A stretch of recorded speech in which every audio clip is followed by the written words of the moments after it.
Hello and welcome to another Tuesday Talkie on the Bearfoot Miniatures channel. I'm joined today by Richie. Say hello, Richie. Oh, his internet freezes at this point. The perfect point to freeze. How's it going, guys? So yeah, today Richie's going to be on, and he's obviously dwarf expert. So we're going to be doing the Arcane Journal today, but we're going to be doing it in a little bit of if I can speak, a little bit of a looser fashion, demonstrated by my explanation there. And yeah, if you want to just see like the crunch, this is how crunchy this is going to be. It's going to be in the timestamp below where we actually get to the Arcane Journal, but we're just going to have a little bit of a chat first. If you want to skip that, timestamp below. How have you been going on recently, actually, with the Dwarfs? Yeah, really, really well. Still really enjoying them. I've kind of still been placing really high, which has been a massive shock to myself and probably everyone else, to be perfectly honest. You make it sound like it's like everyone else's, myself included, our own ineptitudes, rather than your utter skill and drive and power as a player. But power. Exactly. I don't know if there's that much skill involved, to be fair. I think I've just like managed to stumble across my like secret play style that's always been in my head that I've never managed to get with any other army, and somehow has come onto the board, I think. Well, what I want to be doing is moving 3 inches and somehow pulling it off with combat dwarves. Is it still the 100%. Combat dwarves? Yeah, 100%. So I am doing quite a few events at the moment. So I literally am on a back-to-back. I just competed at the TSN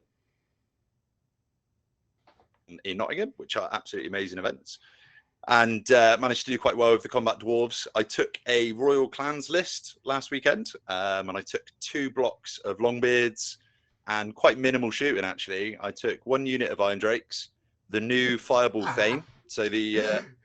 Get bent, Richie. I only took a unit of Iron Drakes. Right, go on. Tell us the rest. And the 2 grudge throwers as well. But the MVP for me in that list was definitely the Fireball Thane. Like, I love that guy. So I don't know if you've had a look into it. So basically, the Royal Clans, you can get an extra 25 points of allocation for runes and on standards as well. You don't actually need it on the Thane, because I think his points lets you do it anyway, but you can add some extra stuff. So on the Thane, if you give him either a crossbow for the range or a handgun for the extra AP, you put on the Rune of Precision, so he always hits on 3s because his ballistics go 4, and you can move and shoot and all that kind of malarkey. Obviously, you can't march. And then you give it the Rune of Bursting Flame, so every shot is 2d3. And then you give him the one that it's the multi-shot and quick shot. So suddenly you've got 2 shots hitting on 3s and it's 4d3. Like, that's brilliant. It's so good. Do you know what? And we'll get onto this when we get onto the engineering runes, right? But I've been... And I don't know why, because every logical argument someone has made, and this is like where everyone turns off. Actually, don't turn off, because Richie's here to shoot me down on all of these stupid like idea trains. I'll argue you, mate. I'll argue you. The bolt thrower rune keeps like thinking in my head, well, if I get into the flank and get like a 7 down their frontage, like, do you like shoot down the frontage? Ooh, getting the quick shot, double shot on that and go. It's really good until you realise it's only going to be strength 5. So the first guy's strength 5, then it's strength 4, then it's strength 3. This is why I say it's not worth it. It's definitely not worth it.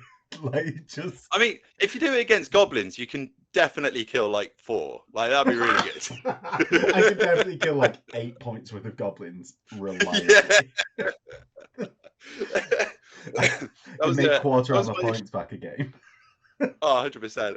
That's my issue with the goblin hewer. Like, I love the fact that it's definitely goes along with the fluff. Like, it's amazing at killing goblins and nothing else. Oh man, we're jumping off into it now. We're jumping off. Yeah, I know. Yeah, right. Let's go back. Let's go back. Right. We had you on last time. We talked about bound items and stuff like that, and we're not going to do bound items this time. Yeah, We've let's not passed that. go back into. Yeah, let's not go back into that seventh circle of hell of internet blasphemy again. Yeah, we were idiots. I was an idiot. You, I would say not. And then, Well, let's... yeah, I mean, nowadays rules is intended. That's the way forward. I think it needs to be. Let's not say anymore. Let's not say anymore. Let's not say anymore. Right. So, what I've planned today, Richie, is going over the Arcane Journal. And I thought what we'd do is start with the characters, go through the generic units that you can use in any list. And I'll timestamp this for everyone below, so you can, if you're just playing a normal dwarf list, you can skip to the bit that you want. Then we'll go through, say, like the Royal Clan and the Royal Clan list. And because I've missed this, like, sort of the magical window of like talking about it. But no, I thought like we can have a bit more of an actual discussion when we both played the bits of the list and just get into it a bit more chatty. So we don't have to be super serious in this. We don't have to be super serious. I mean, I reckon what we should do is we should do like a kind of a good or like trash tier on the stuff. What, at the same time? At the same time? Yeah, just kind of like see what we reckon. Right. We'll have to sync this up. Right. Do we do it before, like straight away, or do we go through the unit and then give a good or trash tier? I reckon we should do the initial kind of what we reckon, and then talk through it and raise up points. Face value. Yeah, I reckon just face value. Oh, that's going to expose all of my idiocies, like straight away before we talk through it. Let's do it though. Let's do it. I'm well up for that. We'll have to do it in sort of an audio format as well. We'll basically everyone at home assume Richie's right as the expert in the guide, and then you can laugh at me and be like, in the comments you can leave, "Oh, Max, he's such an idiot, just wrong all the time." I love the expert. I'm just kind of like fumbling through these events. Mate, aren't we all though? Aren't we all? Like, because realistically, we're only like 6.5 months on into the old world, and a game, like, man, we were playing 6th edition until 6.5 months ago, and there were still things everyone that we played was still learning about 6th. Like, oh my god, if you do this, it works like this. This is a good unit. And that's like 20 years old. So I know, yeah. So like he's just getting into the 6.5 months. So you're as expert as for me, it's quick shot that always kind of gets my opponents, because obviously like the Drake guns have got quick shot. So you can just kind of, so if someone's like running a cavalry army at you, it doesn't matter how close they are to you, you can always do stand and shoot. And you can like move and shoot with no penalty and that kind of stuff. And like I've had like 3 or 4 games at events where I've like killed units with them, and then the next day people have come up to me and they've gone, "Mate, you couldn't have done that because I was within my move. Like I talked to some of my mates, and you know, like just going forward, you shouldn't be able to stand and shoot." And I was like, "I'm just going to start having quick shot on a sign." You don't have to censor yourself. You can say it on this channel. Don't you worry. That's cool. Right. So one thing I will say is Richie's been very nice in that we played a game on what is it called? You'd never know that we played a game. Warhol. I don't reckon you should. I reckon you should describe it now, and then we'll have a better one going forward where you're not a salty little bitch, yeah? Right. I'll do that. So let's describe it now. So basically, I was testing out some Empire on Warhol, playing Richie, and honestly, it was potentially the most childish I've been in any game in the past. So like in at least 2 years, at least in the fabled smoke grenade incident that I had with Phil, where like Phil like shut me down harsh with like, that's not how a smoke grenade works. And it was definitely how a smoke grenade should work. And this was the same. Like I charged a 50 block of Empire's, I think it was swordsman or spearman, into Richie's Iron Drake. He stands and shoots, that's fine. Throws his grenade, that's fine. I lose the combat, which is also fine. And this is the second game on the trot that you did this to me. He was like, "I'm not going to follow up." And I was like, "You son of a bitch. You son of a bitch." Like, and it was horrible because I was like, I can't do anything. And do you know what? Do you know what the worst thing was? Do you know what the worst thing was? We ended that game and I think it was a draw. Yeah. That was the worst thing because it meant I was being an absolute bellend for no reason. Like it wasn't like you tabled me at the end of the game. It meant that I was an absolute bellend for no reason, and that isn't why I can't release this game. It's because like I can't put a Warhol game up. Like maybe I can just drop it on an alt channel or something like that, and just like put it out into the ether so that everyone can see it. Mate, no one wants to see it. No one wants to see it. It's like the worst part was you were just like, right, bring a funsy list. So I brought like 2 anvils. I brought like a 25-man unit of rangers, which I just dropped on a side, and you ran away from me. That were just stood there doing nothing all game. Yeah, well that was it. And oh man, it just them Iron Drakes. I think I just had it up to there with them. So if anyone is thinking about dwarfs, this is the third time. That was the third time I'd played your Iron Drakes, and I'd been playing like Empire, and oh my god, just Iron. It's like the rest of the dwarf list pre Arcane Journal is like sort of like here on screen now. The Iron Drakes is here. yeah, where Richie's hand is. Richie, you put your hand up to where they are. Right, and that balances them out around here. Yeah. Like the Drakes with the rest of the list. So, yeah, I don't know. That can just go in like the fabled archive. Yeah, in the Book of Grudges, mate. That's what it is. Yeah, but I'm not the one with the Book of Grudges. You're the one with the Book of Grudges. You need to add it. I know. So I'm trying. Like I'm actually trying to make lists with less Iron Drakes actually. So I've recently. It's just not working. It's just. But no, it's fine. It's fine. So I used to take 20. Now I just take 10. And I'm really considering taking a list that's got none in just to see if I'm still okay. I don't think you should. I think after I had to play them like that, everyone else should be subjected to the Iron Drake. So the Iron Drake. Well, mate, the worst part is there are 186 points. So for the best way to run them is 10 with the Trollhammer torpedo and the grenades. That's 186 points. I don't know any unit in the game that's 186 points that can pull their weight like that. No, and I would say over everything else, if they went down to strength 4, fine. If the Trollhammer torpedo was nerfed a bit, fine. To me, it's the quick shot.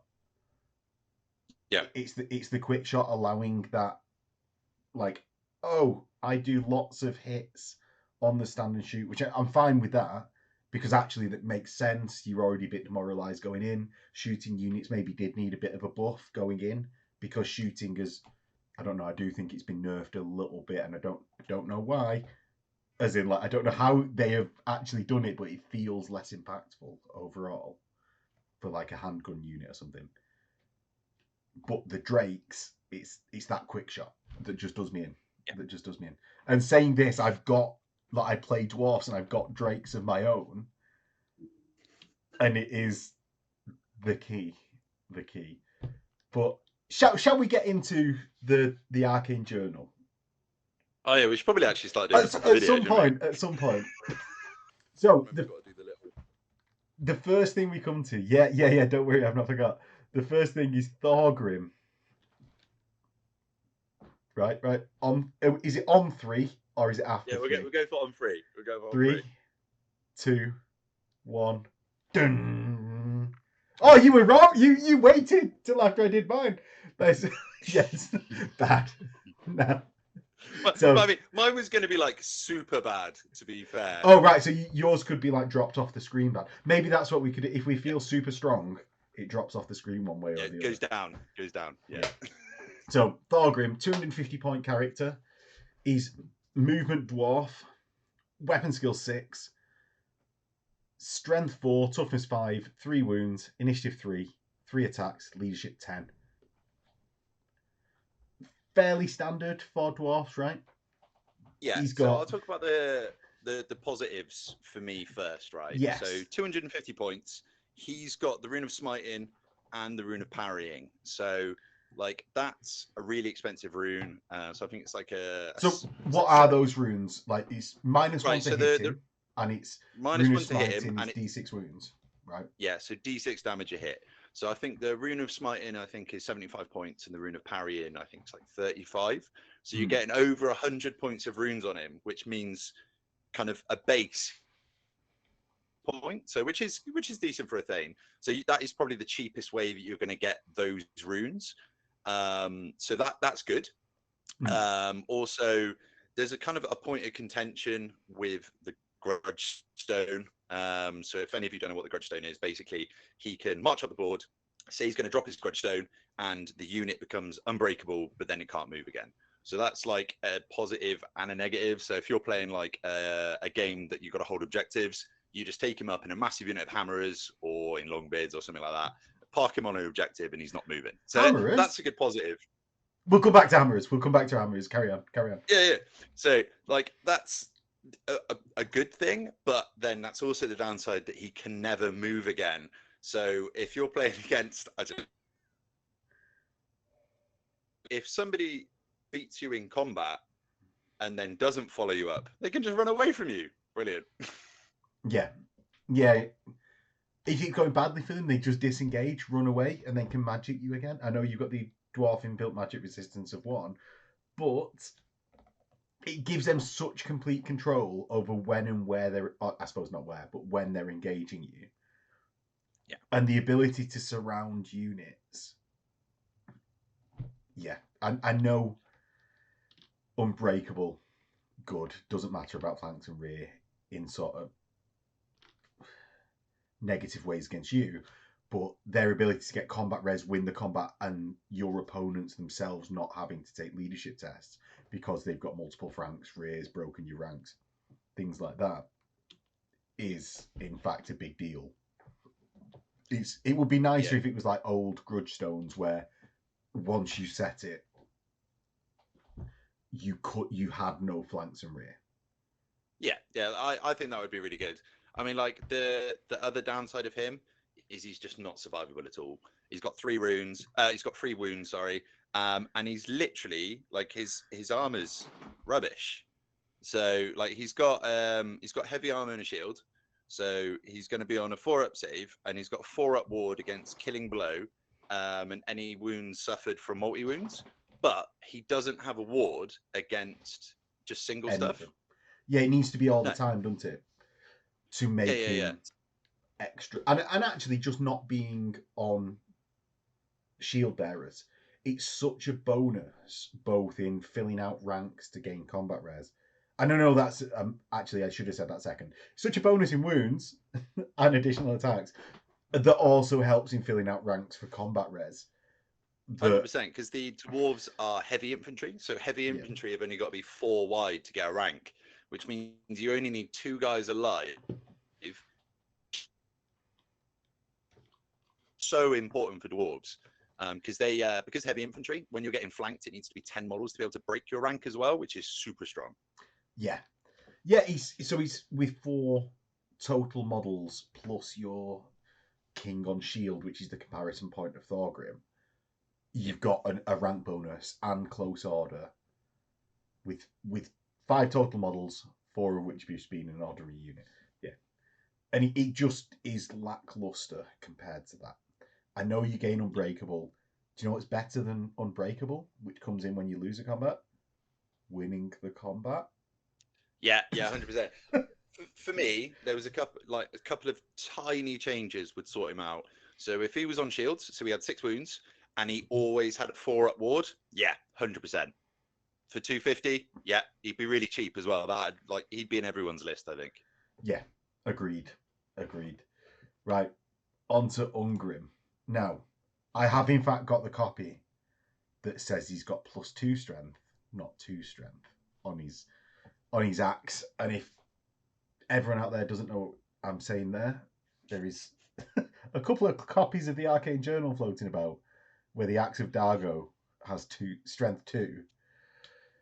So we've got. Can you imagine if it was? Yeah, but you'd just be like, it's got almost the good aspect of you'd go, okay, so I'm strength 2, so I wound you on a 4, regardless of anything your opponent said, and you don't explain it more than that. You just let them go, no, strength 2 doesn't wound me on a 4, it wounds me on a 6. I'm a slayer. So, I slay you. exactly. So he's got that little bit of bait in there that could just be very satisfying. So at 315 points, you've got weapon skill 9. So against weapon skill 4 opponents, you're going to be hit on 5s because of your double +1. You've got toughness 6, which is incredibly good, I would say. 3 wounds, initiative 5, 4 attacks, leadership 10. You are unbreakable, and you confer that to hammerers. Obviously, slayers have it already. You gain immune to psychology for a unit of hammerers or slayers, as long as Ungrim remains in the unit. You get the Axe of Dargo, which we'll go into in a second. Light armor, which is questionable because he's a slayer. Yeah. I suppose he's the king, right? He's the king. So should we go for our... should we get him going? Yeah. Oh, yeah, because I'm already going through it. Sorry, Richie. I already broke Yeah, the very right. Right, so 3, 2, 1. Yes! Yes! I like it, man. So I'll explain my reasonings first. So for me, initiative 5. Also, his axe strikes at initiative. So he can be initiative 8 on the charge with Monster Slayer as well. And this is the only access to Monster Slayer that dwarves get. So that's actually pretty big. Like, that's really good. I would say never challenge. You want to try and charge into stuff, pick your fights rather than challenging, because the dragon will eat you. But the main reason you're going to be taking Ungrim is to unlock the Slayer army. So basically, he's got the rule the King of the Slayer holds, which then lets you take a unit of Slayers as core. You get Demon Slayers and Dragon Slayers as hero slots, and you get the Doom Seekers to be taken as special. So it kind of unlocks you this really fun narrative army. But I would probably say you take a massive blob of hammerers that are going to be unbreakable. You take a massive blob of Slayers, and then just kind of hide some Doom Seekers in them and just have a real fun game. I mean, that's for me, him unlocking that makes him 100% positive. Yeah, I love it. Yeah, I love it. Yeah. I actually think, though, it's a bit of a shame that that army is tied to Ungrim. Now, one of the things that is both enjoyable and actually a bit disappointing to see is that lists, say, like, I haven't explained this badly, but say in the Dwarf, I've chosen poorly, but in the Dwarf Arcane Journal, we've got lists that we've not seen before. In all of the books up to now, we've got lists we've not seen before. It's a shame that the Slayer army has been tied to Ungrim rather than being a list of its own. Whether or not I'd have had strong feelings and been like, oh, they've just done Slayers again. They always do Slayers. Maybe I'd have been... I don't know whether they could have won there, but I don't personally like special characters that much. I like seeing people's own characters, their own headcanon portrayed on the field. And this is away from the topic of Ungrim, I suppose. No, I think it's tied in with him. I mean, don't get me wrong. Obviously, we get the Royal Clans, we get the X-Force, and then we got like a secret little third one that come up with the Slayer army. So I am really happy that they've done that, because they could have easily not done that. And just been like, oh, definitely a positive. Having it definitely a positive. 100%. Having it tied to a special character. Yeah, I understand that. I mean, if you're playing against like a meta army, you won't have to worry about that long, because he'll be dead by turn 2. So I wouldn't worry about it too much. How much? I'd like that. That's a wider, right. What I was going to ask is a wider topic than we have time for today. Right. He's got Slayer. He always wounds on a 4. With the Axe of Dargo, he's strength 6. With Monster Slayer, AP -3, which is AP -3 is tasty. I know Gromril weapons give you AP -1, and this just adds to it. But actually, that stacks up to quite a good AP value. The Slayer Crown giving you a 5-up ward against all wounds suffered. In addition, improving your armor value by 2. So you only get a save of 4-up. So you basically get a 6-up, 5-up against anything that's meaningful. Yeah. but which is like it's decent. Like I'd say in any other army, like that would be quite a good save. But obviously in the army where we can get access to the Rune of Gromril and Iron Breakers and stuff like that, it just seems like a really bad save in the army. I know like high elves would love that. I know that like beastmen would absolutely cry to get that kind of save. But yeah, it just feels kind of poor in our listing, I think. yes, when it's compared to other things. However, I think, like as you say, we both went positive on this. I think the option to give a unit of hammerers unbreakable and not having the like losing the ability to move is just so good, so good. Yeah, and like no one's gonna obviously you're not gonna be able to challenge him out because he's going to act as the Thane and the Dwarf Lord, so they're going to be able to accept the challenges. So the dragons aren't going to be able to accept him out. But the problem is, if you do accept challenges or you do issue challenges out, then you're not going to be using his Monster Slayer. So it's going to be really weird, kind of like this. You're going to try and bait your opponent to not challenge you, and then position Ungrim in, and it's going to be whoever can make him work really well in games is going to be a genius. It's going to be really right. Question for you, aside, and this is general, the old world question, rather than specific to dwarfs. Mm-hmm. What would you think of? You can declare a challenge 1-on-1, but if it's say like a single character against a unit, the rest of the unit can strike in, but that single character can't strike out. Because we like, do you know, like I know at say like high tournament level, dragons haven't been a problem or may not have been a problem. I'm not currently up to it, but like last time we spoke, dragons weren't really a problem. But in the general meta that they are. Now, if units could strike in and one person could take all the wounds for just a champion could for a turn, like what? So I think what could be quite cool is if a dragon goes into a unit and a hero tanks all of the attacks from the dragon, for instance. Yeah. If the dragon kills the model and gets the full 6 overkill, maybe the rest of the unit could then. Oh, he's frozen! He's frozen! This is Did information they don't want you to know. I know, 100%. It's the Matrix. Right. It's the Matrix. So if it gets the 6 overkill, then so like if you get the full 6 overkill, then maybe that unlocks an ability. So then the rest of the unit is like, holy shit, you killed our mate, and then can hit you. Yeah, so then you've got a chance to like recoup the loss. Yeah. Because like there's so many times that like a big monster or something will go into your unit, and then it'll just get max overkill, and then you're fighting against combat res 7 because of close order. So unless you've got like loads of combat res farming in that unit, you're a little bit screwed. And that you see that happening quite a bit, to be fair. Yeah, and having the combat res farming on the other side, it's sort of like that escalation that, well, you're doing dragon, well, you're doing combat res farming. So we're just going to try and one-up each other by almost not allowing each other to have the risk of the game that makes it quite fun at sort of like mid-tier level.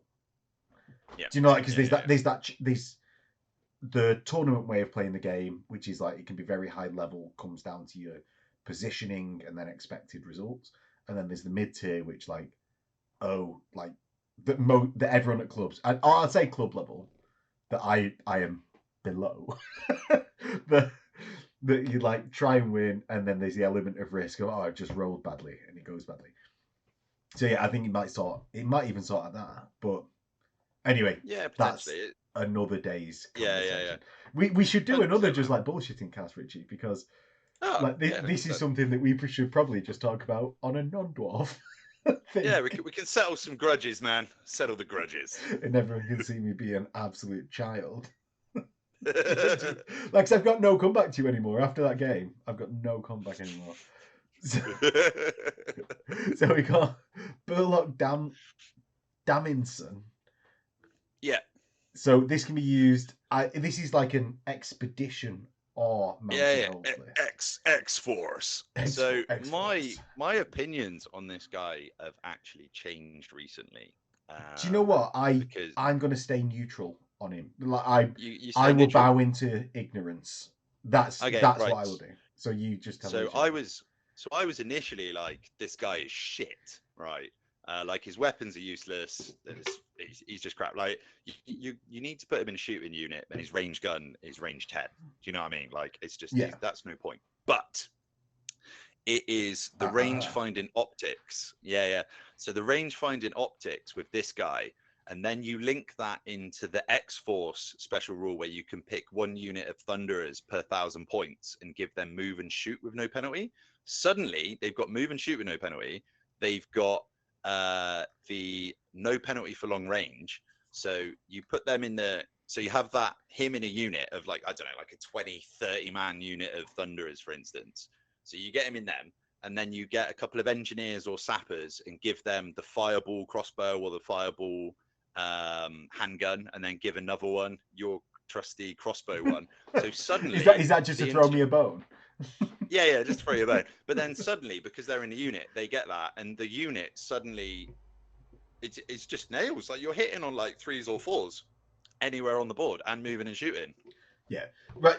Let's just explain exactly what that range finding optics does, so that people have context for what they're doing.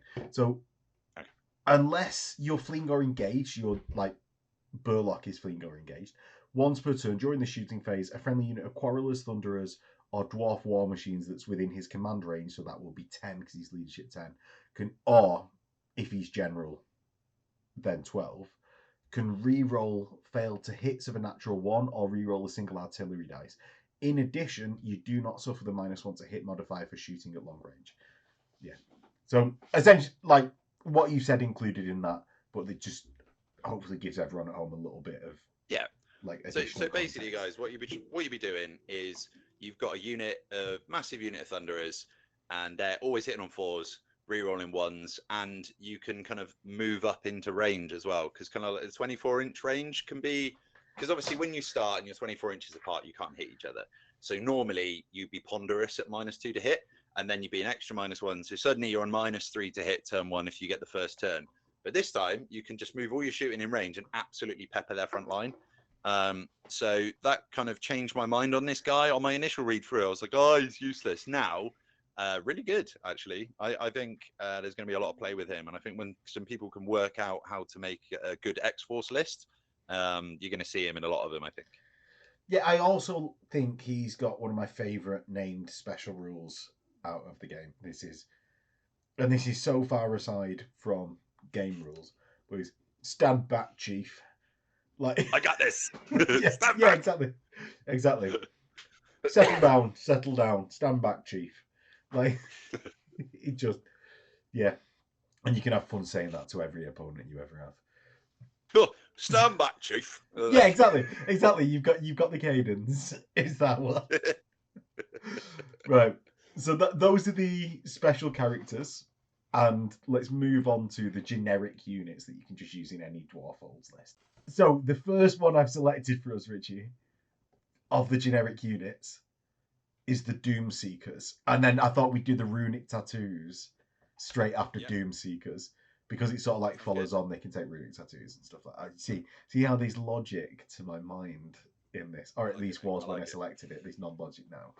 So we've got Doom Seekers. They're essentially the whirling dervishes with axes on chains. Dwarf fanatics, baby. Yeah, exactly. So are we doing the thumbs up, thumbs down? Right, let's go. Right. I think 2, 1. Yes! We matched. Yes. Right. So they're movement 3, weapon skill 5, strength 5, toughness 4, 2 wounds, initiative 3, 2d3 attacks, leadership 10, but you're unbreakable. You've got the Vanguard rule, Whirlwind of Death.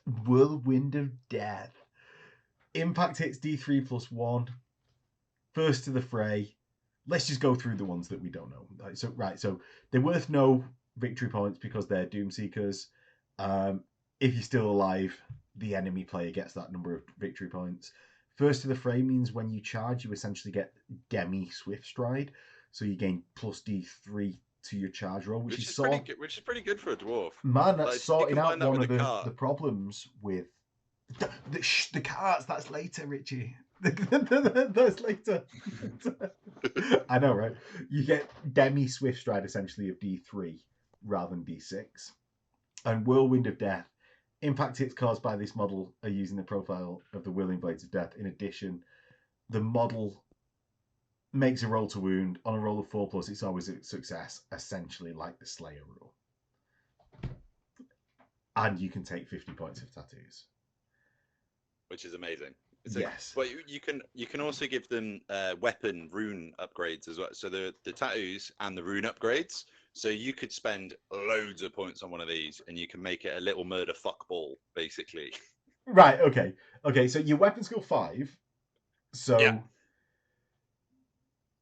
If you take, I'm spitballing here, a rune of parrying -1 to hit.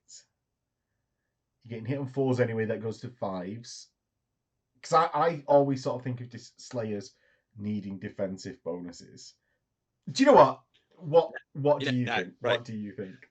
So if we just slightly skip ahead and we look at the rune page. Right, let's just go to the runes. Let's just go to the runes, yeah. Yeah, right. So we know what the Doomseekers do. So obviously they've got the impact hits and they've got the 2d3 they got the D3 attacks, right? So basically what you want to do is for me personally, the way that I play these, I wouldn't want to go defensive at all, because at the end of the day they need to die or you lose points at the end of the game. Yeah. Like if you got 3 of these and they all survive, you lose the points for them. So I would go full out attack. So basically I'd give them maybe one of them the Rune of Alric the Mad, so you can't get armor saves against it. Yeah. So suddenly so suddenly you can't get armor saves. And then which one is it? Is it the Rune of which one was Rune of Hateful is hatred all enemies, which is fairly reasonable. Now the good one is the Rune of Endless Battle. So the Rune of Endless Battle with the Rune of Alric the Mad on the axes, beautiful, absolutely beautiful. Right. So basically, if you don't know what that does, guys, so during the combat phase, in any turn with the model with the Runic Tattoo charges, every attack that's made causes an unsaved wound, allows it to immediately make an additional attack. Note that any additional attacks that caused unsaved wounds and any unsaved wounds caused by Impact X special rule do not benefit from the special rule. So it's any wounds on the attack, you get to roll extra ones. So it's so good. It's so good.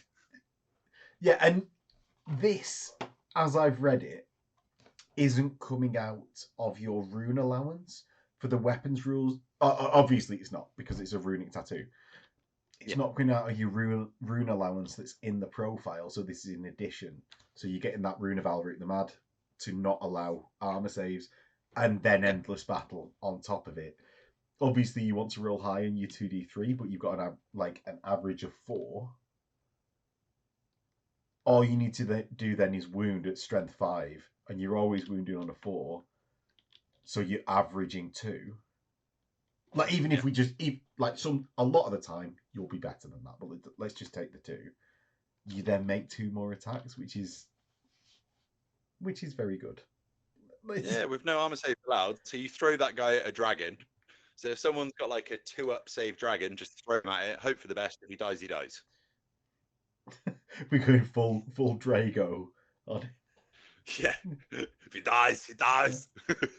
Exactly. We're all about the impressions here, Richie. Come on, man. We can not do it. I'm much more into the. We're going back. Right. Yeah. Because we'll do the runic tattoos in depth straight after these, but that's your preferred setup of the Doomsday. Do you know what? Like, I completely bite back what I was going to say, because one thing that I've been doing since doing the original Dwarf guide, when I did it, it must be a fair few months ago now, is I was giving 2 times runes of +1 weapon skill, and then Rune of Parrying for -1 to hit, so that I'd be weapon skill 9 and a -1 to hit, so I'd be hit on 6s by a weapon skill 4 opponent. And that's what I was trying to do with that Slayer, because they'd end up dying by the end of the game anyway. But yeah, if you've just been a lot more aggressive with the Doomseeker, because you've got such a... I know it's only D3 inches, but it's such a longer charge range to the Doomseeker, Yeah. because it's obviously like averaging a significant amount more than your normal charge range. It's like a quarter more. Yeah. Plus, the thing that everyone kind of forgets about as well is you talk to a lot of people about the Doomseekers, and everyone just assumes that you're going to be running these little chaps out in front of your army to go face down stuff. You're not. They're going to be chilling within 3 inches of your unit, so they can't be shot, they can't be targeted. And then once you've locked something in combat, then they're going to come in. Like they're not going to be going in by themselves. These guys are going to be flank or rear charging stuff. Yeah. After it's been held down by the other members of your army.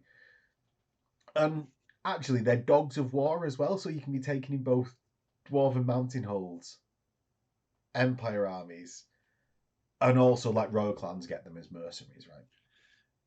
Yeah, so royal clans is an interest to 25 points of rune allocation as well. So you can suddenly take 75 points of runes. So you could give one the Rune of Smiting, I believe. Right. So yes, you could give an endless battle, but I don't think your initiative gets high enough to be worth it against most lords that are going to be on dragon. So say elves, chaos lords, the ones that are the real problems. Have you actually used one successfully, or have you seen one used? Heard of one used? No. So I haven't used one. So I just couldn't get one to work in my list. So the way that I play, I was thinking about having one as a bit of a backfield protection for the grudge throwers. So if anything comes close to try and kill them, like a little like a spam unit, I'd then charge the Doomseeker into them. Yeah. But I think for fun pickup games, like they'd be really good. I just think at like kind of high competitive games, they're just going to be hard to make work because your opponent's going to know that they give out points, so they're going to just leave them alone and try not to engage with them as much as possible, I think. Yeah, and the better you make them, the more points they're giving to your opponent if they don't die. So yeah, 100%. Yeah, and I think that's one thing to say. Like, he's actually, I didn't say it at the start. Maybe it should have been said at the start. Is I don't tend to focus on like super high tournament games. Like, it's something that I know you can speak about, like with good experience. Even if you'll bow away from like, oh yeah, I'm really good with dwarves. But you've at least played those games. So yeah, it's having some games down the club with your friends. Doomseekers are going to be definitely worthwhile. Yeah, 100%, and they're going to be really fun to use as well. And you can kind of get into that like psychological warfare with your mates, whether they think it's going to be worth trying to kill them, and then when they kill them, they realize they've lost the points. They're like, no! All the man, you had me at psychological warfare. Yeah. Yeah. Right. Let's do the runic tattoos. So these can be taken like 2. So you can take 3 on a Doomseeker. A Demon Slayer can purchase 2 runic tattoos, and a Dragon Slayer can take a single rune. So actually weird, I think, that a Doomseeker can take the most runic tattoos. Because why can't they're seeking their doom a lot more than the other ones, though. Do you know what I mean? Oh They've man, got, like the whirling. The Demon Slayer, the Lord level dwarf, could only take 2, but the Doomseeker could take 3. I get where you're coming from. But it just clangs a little bit with me. So let's go. We'll go through these one by one and let's give a bit of a thought on them. Yeah. So we've got the Rune of the Dishonored, 50 points. Demon or Dragon Slayers only, not Doomseekers. Where they don't need it. This is no. I'm just saying. Once a model with this tattoo is reduced to the last wound, you gain a 3-up ward against further wounds. However, at the end of the battle, a model with the runic tattoo that's been slain is worth no victory points. If it's still alive, the enemy player gains a bonus victory points equal to 100% of the model's cost. Brilliant. I love that. Like, if I was taking a Slayer army, I would 100% just put that on all of my Slayer heroes, and then write a list that's ultimate denial. Like, if you're going to get smashed, you're never going to get properly smashed. Surely, this should just be inbuilt into. Like, it's good, surely it should be inbuilt into every Slayer, because every Slayer has taken the Slayer vow because they are dishonored. I mean, And they get tattoos. They get tattoos at the Shrine of Grungni. Yeah, because it's not Grimnir, is it? It's Grungni. They get tattoos at the Shrine of. I'm questioning. No, it's Grimnir. Now. Yeah, no, it's Grimnir. Is it Grimnir? Yeah, it's Grimnir. Fuck. Yeah, it is Grimnir. Oh no! So the Shrine of Grimnir, they get tattoos at the Shrine of Grimnir, so that because they're dishonored, and to expunge that dishonor or part of it at least, is to start their journey towards it. It's very good. It's very good because if you just sacrifice your dwarves in the way that you sort of want to play them in those throwaway unbreakable units. Yeah. So me and Tom Carley, we were trying to work out a list for team tournament. Tom. I know that guy. So we were trying. If anyone wants to see Tom on the channel, he played Beastmen versus Dwarfs against me, and I gave a very poor showing of Dwarfs, Richie. A very poor showing indeed. I know. I'm gonna have to come up and show you how it's done, mate. Anytime. Anyway, go on. Sorry, I interrupted you. Yeah. So basically, we were trying to come up with a list that's like ultimate points denial, and it's basically it's a Slayer Keep army. So it's got Ungrim in it, and then it's got like demon slayers, dragon slayers, loads of doom seekers. Just absolutely as many points as you can fit on all of their upgrades, and then just either one or two massive blocks of slayers, like 40-man blocks of slayers, and that's it. And literally you run at your opponent, and if your opponent engages with you and decides to kill all of your characters and your doom seekers, the worst you can ever lose by is a 200-point differential. if they engage with you. Right. Yeah, I mean, it's a big if. It's a big if. Yeah. I mean, if they run away from you, you auto lose by like 700 points because of the points you give away. And you can only cover. So one of the things is, I suppose you can actually get to the back of their deployment zone by the end of the game. So if they've got 2 artillery pieces, they can't get out of the way, and you manage to get to those artillery pieces, wipe them out, you can't lose the game. You've drawn. Their turn 2, really. So if you take an anvil as well, obviously you can move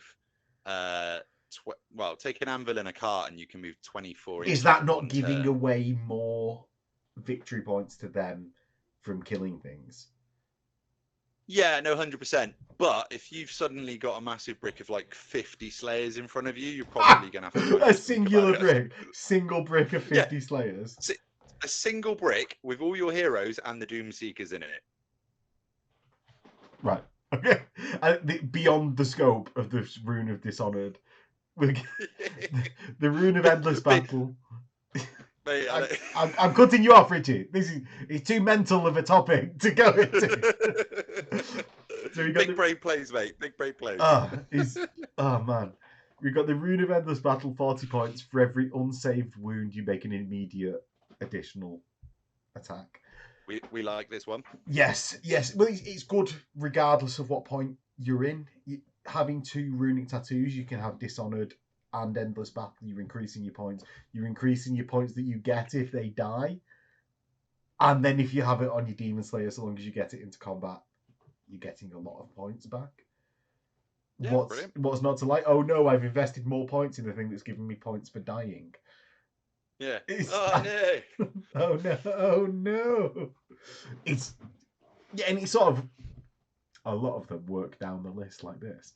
The Rune of like once you include that Rune of Dishonor, the higher points value stuff doesn't become a liability, even when it's a liability. Yeah, it becomes the opposite. Like realistically, the lower the points you put in it, it's more of a liability. You just want to spend all of your points in these upgrades. Yeah, exactly. And in fact, you don't need the character to be as good as another equivalent points level character, because actually you're getting the inverse effect from it.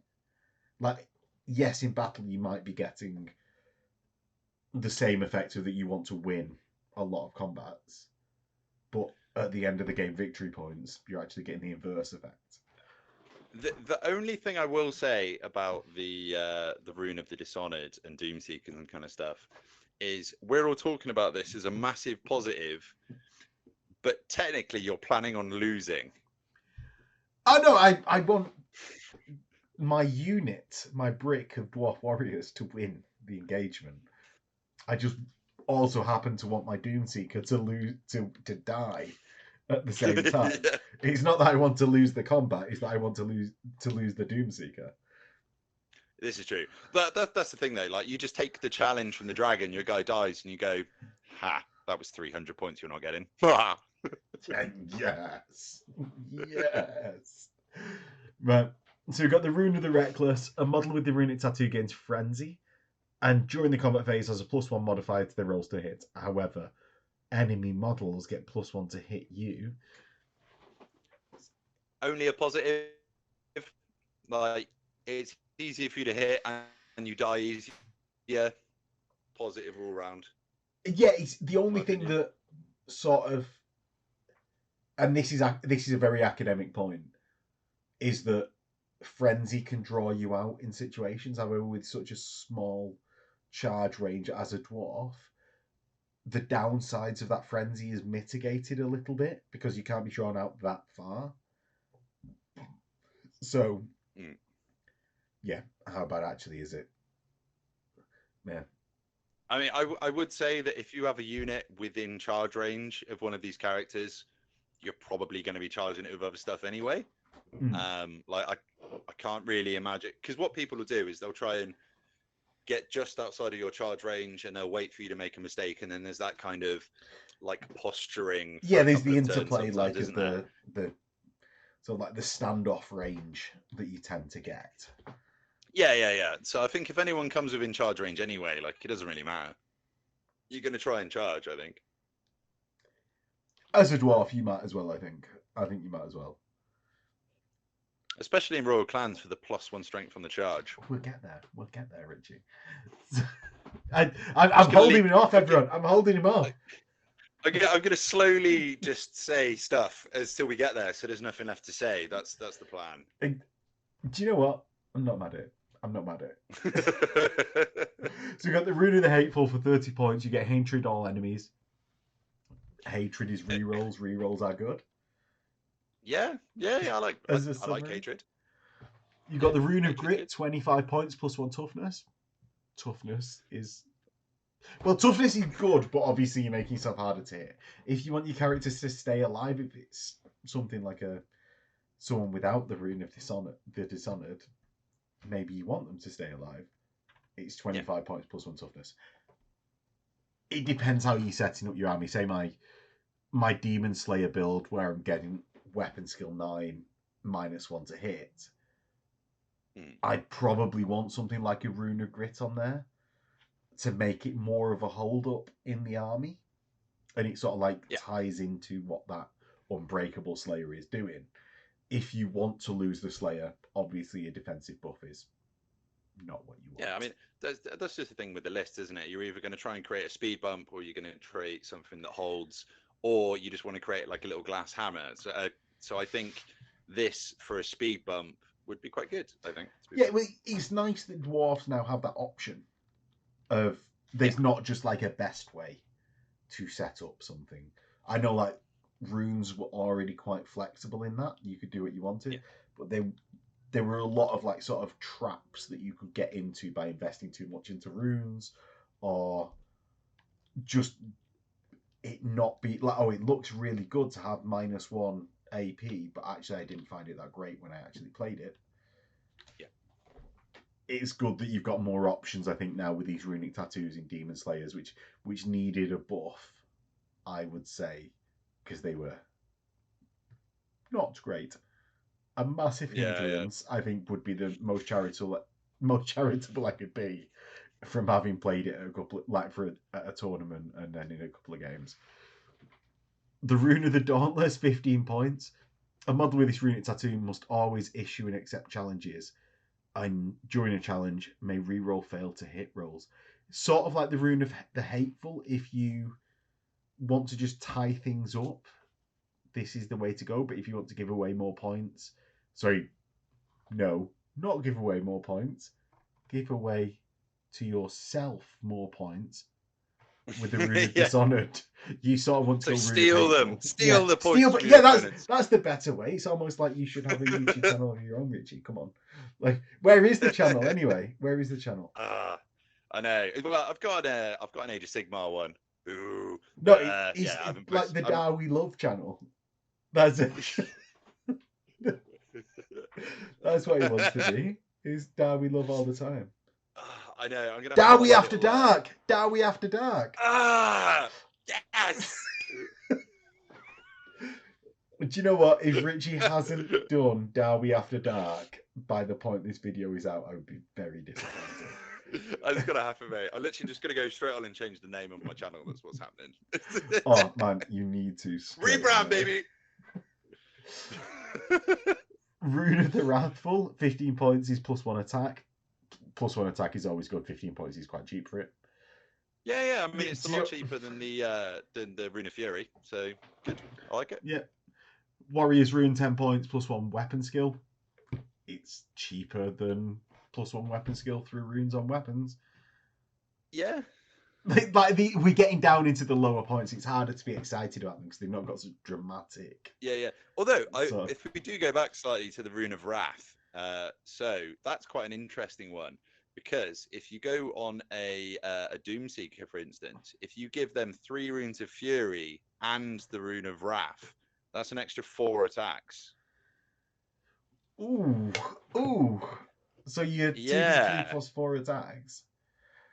Yeah, that's quite fruity, to be honest. Yes, it is. Wait, well, when you say it like that, Ruchi, come on. Yeah. I mean, that's the thing with the dwarves though, because like everything by itself, you're kind of like, yeah, that's not great. But then you combine everything, you're like, oh yeah, that's pretty busted actually. I like that. Actually, but it's combined really with the special rules of the Doomseekers as well, not having to take that Rune of Dishonored included in them. Yeah, man, it's all right. It's all right. Go on. What? It's just a shame. It's just a shame you can't duplicate them, or you could get like 7 attacks. That'd be glorious. So to be fair, the dwarf cart one's gonna be really easy because you'd be like, yeah, it gives plus to move. Brilliant. But there's a lot to say about +1 move, Richie. So other than Rune of Flaming, we've got the Goblin Hewer, 120 points. Thumbs up, thumbs down. Right, so Goblin Hewer for me. 3, 2, 1. The post is moved. It's ominous. It's ominous. It's going to start raining outside the window in a second. I know, yeah. I'm going to pause it a sec, mate. Nah. So we've got a 36-inch range, strength 4, AP -1. We can see how fast it takes Richie to put back up a picture. AP -1, Armour Bane 1, Cumbersome, Move or Shoot, and Whirling Doom. What Whirling Doom is when shooting a Goblin Hewer, roll an artillery dice. Before making any rolls to hit, the number of shots fired is equal to the roll of the artillery dice, plus a D3 modifier. Per rank. Yeah, it's really good. Per file. So that's really good in casual play. So when you're with your mates and you've all got your blocks of infantry and you're kind of charging at each other, that's amazing. Yeah. I know obviously we're not here to talk about like mega competitive stuff, but nobody runs rank and file units, damn it. No, there's your perspective or the perspective of a more competitive player is perfectly fine to give. Like when I'm saying I am just less like minded to be like, what's the harshest shit I can possibly bring? Yeah. Well, the most disappointing thing to me about the Goblin Hewer is it's the slandering of Malachi Mackayson. I know, he's meant to have invented it. I know, but apparently it wasn't. It was apparently a multi-use design. How much do you want to talk on that fact, or how much do you want to talk on the fact that it's not great to take and it never has been in 6th or in the Old World? Whatever, man. I mean, do we need to expand more than that? I think we've sort of covered our bases at that point.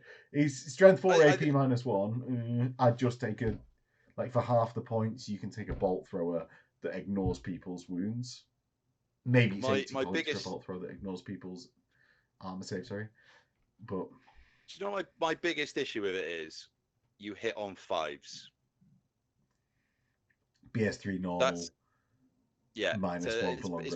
It's ballistic skill 3. So you're hitting on 4s, 5s long range, like you just said, and like cool. You're gonna get like an artillery dice. You could get 2 shots. You could get 10, but in a world where we have organ guns, I potentially don't see a point to this apart from just being a fluffy bit that you want in your army. It's like, yeah, they look cool. Am I going to run one? Yes, I'm going to run one in home games with my mates, just because it's cool. But yeah, they're not. They've never been good, to be fair. Yeah. And I think expecting it to be is, I would also like the last of the Heresy Siege books to be good, but we're then wishing for things that we are never going to happen. Yeah. Richie's read the Heresy books as well. So Dwarf carts, we can get onto it, Richie. 65 points. Yes! You've got 2 options. They're both free. One's the Miner's Cart. The Miner's Cart gives blasting charges to anyone within 3 during a stand and shoot reaction. The other option is Bugman's Cart. Let's do the Mining Cart first. Right, so... No! You said yeah! No! What? Right, go on, explain. So, what it does is it gives you a Strength 3, AP 1 quick shot, which then means that if you've got a full combat army, suddenly you can fan out into Linehammer and you've got a stand and shoot. Okay, so you get that stand and shoot. You obviously used it successfully with me versus the Iron Drakes, but for 65 points tax in addition to like the normal unit, you think it's worth it for 65 points? I think if you're running a quite stationary army, so you're not running too much shooting, and you've got a massive combat brick that you're running maybe like 10 wide, 15 wide. I suppose they've like all got these blasting charges. 10d6 yeah. blasting charges. Boom. Yeah, 100%. Plus, remember as well that you can run and shoot thrown weapons. So you can move up, like you can move 6 inches and then lob it. Yeah. Do you know what? Yeah, I can see that. I think they've got play. I mean, the other rule as well, which is the like the explodes and stuff. Like, kind of cool. But yeah, like if but you're not going to rely on it, are you? It's the stand and shoot that you're going to be going with the blasting charges. Now, you see, the Bugman's Cart is the one. Is good, we don't even have to. Right, it's +1 movement to anyone starting within 6 inches of Bugman's Cart. Dwarf movement of 3 has always been a problem with dwarves. The way they've got round it is by making dwarves not movement 3 rather than anything else. So there's a new tactic that you can do now, which we've called the yeet, right? So it suddenly turns dwarves into one of the fastest armies in the entire game. So it's a couple of things combined. So you take the Strollaz rune, which is the Vanguard move. So you put that on your BSB. So you get a 3-inch Vanguard at the beginning. You give the aura effect from the cart onto that unit. So suddenly you're movement 4. So you go into marching column with your drilled unit. So you move 12. And then you hit the anvil, move again. So you move 27 inches turn 1 with your massive block. Because your Strollaz for 9. So Strollaz for 3. Strollaz for 3, then 24 inches from the 2 marches in marching column. Oh, because it's 2 marching columns of 12 each, because you're now 4 because of the dwarf cart. So I used that very successfully last weekend, and I'll be using it this weekend as well. Really? Are you reliably getting off the anvil second move though? Like, 'cause it's a big one to rely on. When I was playing with the anvil quite regularly, I found that I wasn't actually getting off the second move that often, because being power level 3 is so easily shut down by enemy level 4s that they obviously always have. Yeah, I mean, the problem is though, so if you're trying to do that turn 1, so I would say turn 1, they're probably not going to be in range to try and stop you. So like later on in the If you game, it's get 100%. first turn. Yeah, like I personally think like a lot of players probably won't bring their level 4s into 24 inches of your anvil because they don't want you to try and stop their spells either a lot of the time. Right, okay. So Fair. they'll stay out of that to try and stop it because they don't think our magic's very good. Well, not magic, our rune powers. I won't say magic. It's not magic, guys. But like I always find that the anvil kind of gets underestimated. Yeah. Whereas like it's actually amazing. Like those spells in a vacuum are probably some of the best spells in the entire game. I think like they're so good. Yeah, 27 so inches, good. 2d6 strength 4 hits. Amazing. AP2. Amazing. Yeah. Well, even just the 27 inches like really does it for me. I know it's static, but we're getting off dwarf cards here. But yeah, right. We'll go back. It solves backtracking to dwarf cards for 65 points, solving within a 6-inch bubble of the dwarf cards. Also the include. dwarf I don't see any list where you're not going to take it. Like 100%, you're going to take it all the time. Yeah, and even though it's rare choices competing with Iron Drakes, I'd say 2 dwarf cards so that you can make 24 inches of the battlefield able to march. I mean, I've immediately got them. I should have started buying them like hotcakes as soon as I found out about these dwarf cards. Like the second this book came out to public, I should have done it. I've not, but I should have. Oh, they're so good. I mean, they're not. So I wouldn't even worry about buying 2 of them because it's not like a pick a unit ability. It's an aura. So as long as you have it sideways behind a couple of units, and suddenly you've got, as long as you can get the 2 units you want to move. Yeah, you've got. So it's a 7.5 inches aura from the center of the cart bubble. If you want to cover, say, your rangers on the flank, they are going to need another one. Is it worth another one for like maybe few flanking units? Dunno, but man, it just solves so many problems that dwarves have. Yeah, 100%. Just in the entire game, 100% worth it. Yeah, 100%. This is, as you said, was going to be one of the quickest ones because we're just going to like hard agree. So the last thing before going on to the specific lists, we've got the Imperial Dwarf Mercenaries. Now, these are great artificers in the human lands. Their ability to put backup pictures is high. And as you notice, Richie probably needs an Imperial Dwarf in his life. Now, I think I do. Opinion on Imperial Dwarfs, Richie? This is going to be, I think, well off for both of us. So 3, 2, 1. Yes, they're really good. I'm going to say really good. Right. I've got a nonsensical reason for really liking Imperial Dwarfs. Right. Highlands Miniatures has amazing. I just really like puffy sleeves. Oh, no way. What is the name, boy or girl? So this is Fergus. He's a boy. Come to say hi. He hates Imperial Dwarves, so you know. Right, okay. But then he's not got puffy sleeves, and I'm sure he'd enjoy puffy sleeves. Maybe he's just not introduced into the right Imperial Dwarfs. Maybe, and like feathers in the caps as well. Well, exactly. Highlands have some really good miniatures for them. And I'm not a massive fan of like the 4th ed, I think it is, miniatures that have like got re-released for them. I don't think they add loads to the dwarf list, but they tick the sort of like, I don't want to say coolness because there's not coolness involved in this puffy sleeves of the Empire, but they just hit the nostalgia points. So the Highland Miniatures ones look stunning. Yeah. Game wise, I agree with you. They're not great.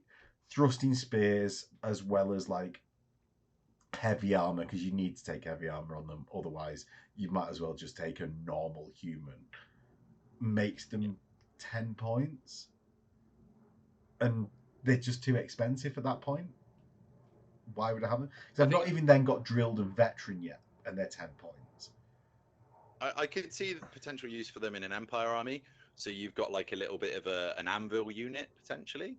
Yeah, because that would be the access in the Empire army to shield wall. That, do you know that would be where that comes in? Otherwise, you're just on stubborn in your Empire units. In a Dwarf army, yeah, they're lackluster, and other Dwarf units do the exact same thing better. Yeah. But think of all the puffy sleeves, Richie. I do have an Empire army. I do like the puffy sleeves. Model wise, amazing. I'm a puffy sleeve aficionado myself. Exactly. I only allow people that like puffy sleeves on this cast. There's no non-puffy sleeve appreciators. If you like your dwarves coming from Altdorf, then yeah, I'm all for them. You say you're a karak Norn, like supremacist. Yeah, I mean my army's karak drak, so I think anything south of karak drak, it's not even really a dwarf. Boom. Right. So that is the Imperial Dwarf Mercenaries, and we can go on to the engineering weapon runes. Now this is something that follows on into all the other. It's generic, so you get them in both the Expedition Force list as well as the Royal Clans when you can take them in the Royal Clans. But there's a couple of ways of like just standardized setting ups of the engineering weapon runes. These are spicy, man. Spicy meatballs, some of these are. They are. Do you know what? I really think they are. They're one of the things that I think we're going to be seeing repeatedly in Dwarf lists. We already have been seeing in Dwarf lists. Now, I have already said that I really like the Rune of Piercing, so that's +1 strength, and it gets the through and through bolt thrower rule. And I know it's only better if you roll real good and have good positioning, so that makes it worse than the Rune of Bursting Flame. But I just like it. But the Rune of Rapid Fire, as well as the Rune of Accuracy, I think are the other two ways to go. So essentially you get the multiple shots to quick shot and no negatives to hit. And then give that the Master Rune of Burning Flame as well, which you can give a Thane.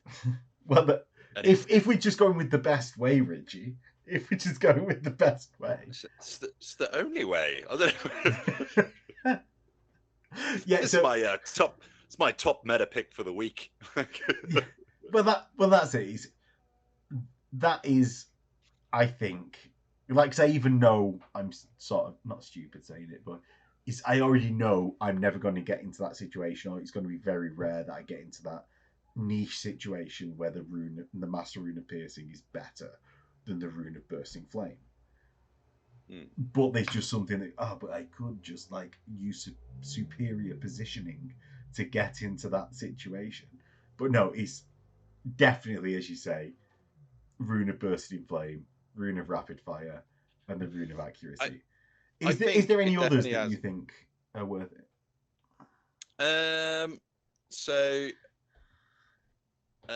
Well, not really. So the Rune of worth it. Oh right, go on. You say it. So for me, the Master Rune of Slaying, 50 points. Looks really good on paper, so always wounds like dragons on 3s. So anything with the behemoth keyword, wounds on a 3, and it's D3 wounds, which is great until you realise you're taking that on a handgun or a crossbow. So suddenly they're going to be on either a 2-up save or a 3-up save, and you're never going to get through the save stack in. Right, I have got one that's worth less than that. It's worse than that. The Enchanted Rune for 5 points. Right. Hear me out quick. Right. The runes, the engineer's weapons runes, follow all the normal rules for runes that weapons rules follow. Weapons rules already become magical attacks by taking a weapons rule. So the enchanted rule making you magical attacks just makes you magical attacks a second time. So I there's a point to this. Go Is on, a point. Go on. And it's quite important. So, have you played against the Scream lists? Yes, in that I've played a game of Warhammer since March. Yeah. So yes, of course I've played Scream list. So if any of you don't know out there, Scream list, a little bit oppressive to some armies. So basically what they're doing is they can get between like 4 and 6 Screams, and they're relying on Terrorgeist, Mortis Engines, and Banshees to do the screaming. Yes. Now, the Banshees are ethereal. Yeah. So they're going to try and get up to you and just rely on the fact you can't hurt them. But if you have 2 engineers that have got an enchanted rune on each of their handguns, for 10 points investment, you can pop 1 a turn. Now, if you were going to do that, Richie, and I'm going to double check this as soon as I've stated it, but we'll leave it in and then we'll come back and say whether I'm right or wrong. The enchanted rule is superfluous to requirement because you already gain magical by having a weapon rule, because you follow all of the rules for weapons runes by taking an engineering weapon rule. What do you mean? Right, okay. So you have actually just made quite a good point there. 5 points gained, and this is Richie's point, not my point. It's coming from my mouth for a second. It's 5 points to just gain magical attacks. No other bonuses. It's not that something else wouldn't gain you magical attacks, but on its own for 5 points, your crossbow gains magical attacks. Just 5 points, and then if something pops up with a banshee or something that's ethereal, you can literally just take pot shots at it for a 5 point investment. Really good. Fair enough. I've been looking at it and going, why the hell is that on there? Like, why is that on there? But that's why. But the other reason is, it's just a really cheap 5 points that you can change loadouts between different characters. So if you wanted to take 2 shooty things, you take 2 of the same loadout and then add an enchanted rune in as well, and then suddenly it's only 5 points against your allowance, and you've got a different combination, so you can put those other 2 runes. I mean, obviously that only works if your combination is 2 runes, because you can only ever take 3 runes on one weapon.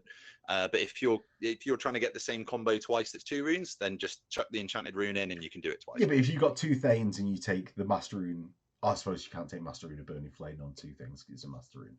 But if you've got Rune of Accuracy, Rune of Rapid Fire, twice. Which is the way to go in like the X-Force list or in like a standard list. You'd put those on engineers.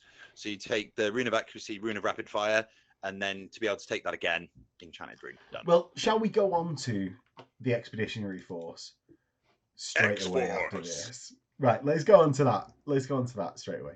So you've got the Expeditionary Force as one of the new lists in the book. Really happy, but as a dwarf appreciator, I'm happy that they've not really done this army list before in the list. It's something new that they've experimented with, and that's an initially plus point for me. You've got 1+ Engineer or Engineer Sapper, which is a new unit. We'll go over it in a second. Demon Slayer, Dragon Slayer, Thane, Runesmith. You've essentially got dwarf carts in core, 0 to 1 scout gyrocopters in core per 1,000 points, which is actually, if you end up playing 2,000 points, are you ever going to take more than 2 units of scout gyrocopters? We've got no, I don't know. Surely not. 0 to 3 war machines per 1,000 points. 18 gyrocopters. Yeah, exactly. We've got. God. No, so I really like the X-Force, to be fair. I think they've got some really good options in core. And then if we get to like the Expeditionary Marksman, which is one of the special rules for the X-Force, so basically 0 to 1 unit of Thunderers per 1,000 points. So you're probably only going to take 2 units really. So for an extra point per model, they basically don't get any negative to hit modifiers for moving and shooting. So if you can remember hours ago when we were talking about Burlock, who gives them no negatives for long range. Yes. Suddenly, your unit of Thunderers, which you can make massive if you want, literally is getting no negative hits. So you're hitting on 4s all the time as long as they're in range. It's brilliant. It's really good. And rerolls to 1 as well, which is awesome. Yeah. Now, additional rules to that in the Expeditionary Force are function over form. You gain the ability to reduce your toughness on cannons, organ guns, and flame cannons by 1. And you gain the move or shoot, or you lose the move or shoot special rule. So you can shoot while moving that single move, not marching, but you gain the ability to move and shoot. In addition, you gain the subterranean ambush special rule for the Force. If you include a unit of miners, after both players have deployed, but before the first turn of the game, deploy 2 markers plus 1 additional marker per unit of miners you include. These markers can be deployed anywhere in the battlefield, not within the enemy's deployment zone, 12 inches of a friendly mine marker, 6 inches of an enemy unit, 3 inches of a special feature or objective marker. And when a unit of miners would arrive from the battlefield as reserves, it's placed anywhere in the battlefield within 6 inches of a mine marker, but not within 6 inches of an enemy unit, instead of on the deployment board edge. Or instead of on the board edge. Now, other than the Expeditionary Marksman, function over form, I have not found in just like messing about it to be actually that great. So for me, the only thing that's going to be shooting your war machines is enemy war machines. Yeah. So say if you're playing against Empire, they're going to be wounding you on 2s anyway. So you might as well save a bit of points, drop the toughness. Well, no, it doesn't change your points, does it? But you might as well give them a little bit more function and be able to move and shoot. So then you could potentially get into systems where you could like move around, hide behind a building, because stuff that's going to go for them is already wounding them on a 2. So that reduction in toughness doesn't. Yeah, so it doesn't really make any difference personally, I don't think. I so suppose giving them that's an a good extra bit of point. function. I've just not noticed like the payoff of that. Maybe it's the amount of games that I've played. Maybe it's ineptitude, but I've not yet noticed. Like, come on, I've got to say it. It's maybe I've not noticed that yet, and maybe it will come in a few more games with the Expeditionary Force. It's not as great a benefit as Expeditionary Marksman, where you can take a 15-man unit, 20-man unit, and rock about the board, not taking negatives to your to-hit rolls. Subterranean Ambush. Now, you used a unit a unit of miners coming up from the board edge horrendously against me. Yeah. How have you found this? So I really, really like this. So you even get the marks. You even get the, what are they called? The little markers you put down. You even get them if your miners aren't in subterranean. So even if you, so what I think would be a really good way to use these guys. So if you take 3 units of these, then you're getting 2 for each one of them, plus 1 each. So suddenly you're getting 9 markers you can put down. So what I would do is I would take 2 little 10-man units of them, start them on the board, and then your 3rd massive unit, have that be in subterranean assault, and then play absolute mind games when your opponent, when you put 9 markers all along the line. You're so like, if you come up anywhere, 3 units, you'll get 5 in total. Because it's is it 5? Yeah, it's 2 plus 1. Yeah, not 2 per plus 1. Yeah, it's 2 plus 1. Yeah, but still, 5 markers is still like an insane amount. You can still play it. Yeah, 100%. You can still play it's like really good mind games with the opponent. You'd be like, where am I coming up? Am I going to come up here? Yeah. Now, we've got 2 new units in this list. Sappers and light gyrocopters. Initially, I'd written them off, but actually, shall we go over whether or not they're any good? Sounds good. So, Dwarf Sappers, 70 points as a character choice. I'm going to go medium. Are you? Right. Yeah, so, do you know what? I'm going to go hard medium, because you lose the ability to reroll that artillery dice, which is one of the main things about the engineers that that you think about taking them for. Yes, you gain the dig in rule, that you can attempt to dig in a fortification or unit by taking a leadership chest, and then you get like behind a linear obstacle, basically. So you become immune to fanatics. But that's against one list, man? Like, is it enough of a problem when you've been playing in tournaments and stuff that you would put them on the up and up for? So there's a couple of things. Like, so the X-Force list, like, you can't really take combat blocks, so you're relying on your shooting. So your big long lines of shooting, so you're relying on them, and then the gyrocopters to just kind of like redirect charges and all that kind of stuff.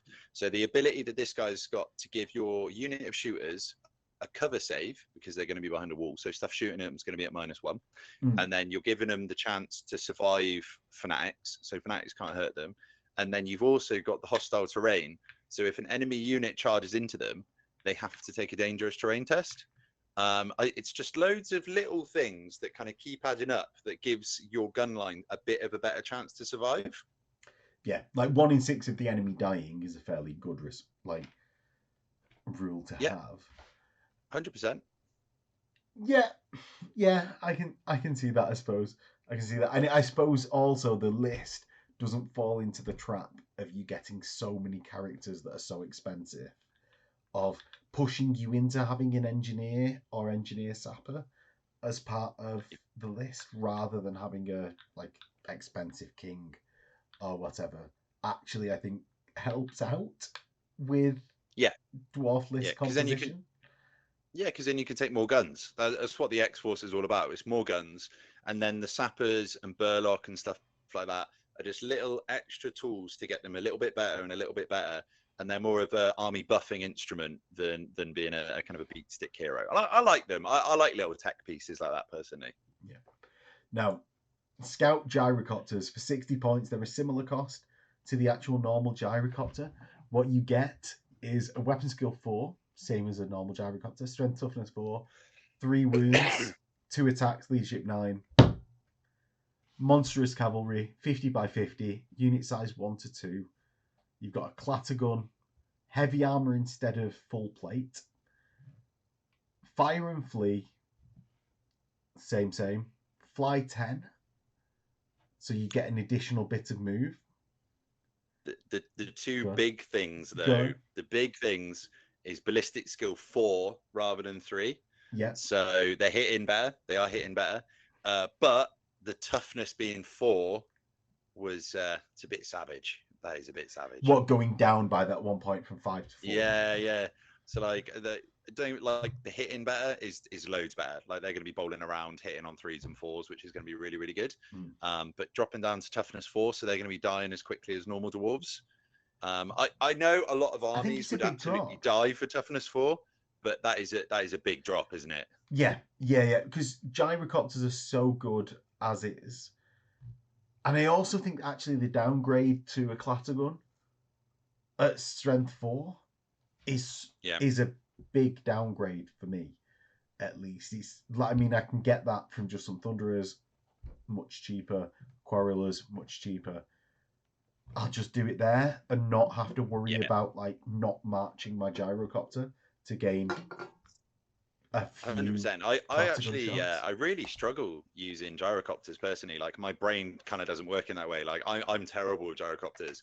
If I put any gyrocopters in my list, they literally just turn into points for the enemy. That's literally all that happens. I'm so bad.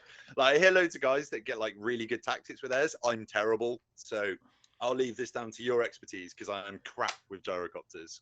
No, do you know what? I think normal gyrocopters are very good in this edition of the game of getting multiple gyrocopters. I've had one gyrocopter when I've been playing against them take out light cav consistently. Yeah. And I think they're good in that role. One thing that I think we will run into, the both of us, is that in 6th edition you could just plonk them near units and they would march block really effectively, but march blocking is not effective in the old world. So it's funny when it happens, Yeah. When someone fails that test and you're like, aha, you've not got drilled, you therefore get march blocked. Like, you feel like, oh, I'm a pro. I've pulled off the march block. However, when they don't, and it does lose that utility for them. When they gain just the ability to redirect a little bit, get annoying for 60 points, for 65 points. I'm by no means brilliant at my gyrocopters. In fact, Richie, it's almost not worth me doing this guide. That's why you're on here.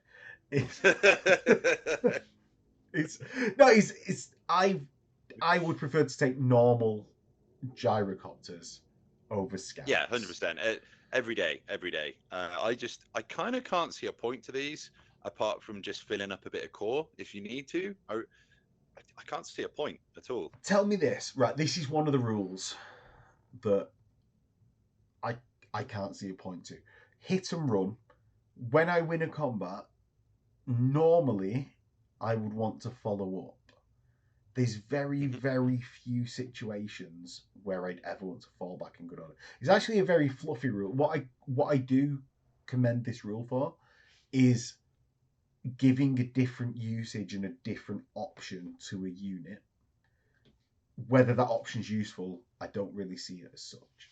Because if I've got to win the combat to fall back in good order, if it was fall back in good order and your opponent can't follow up if you lose the combat,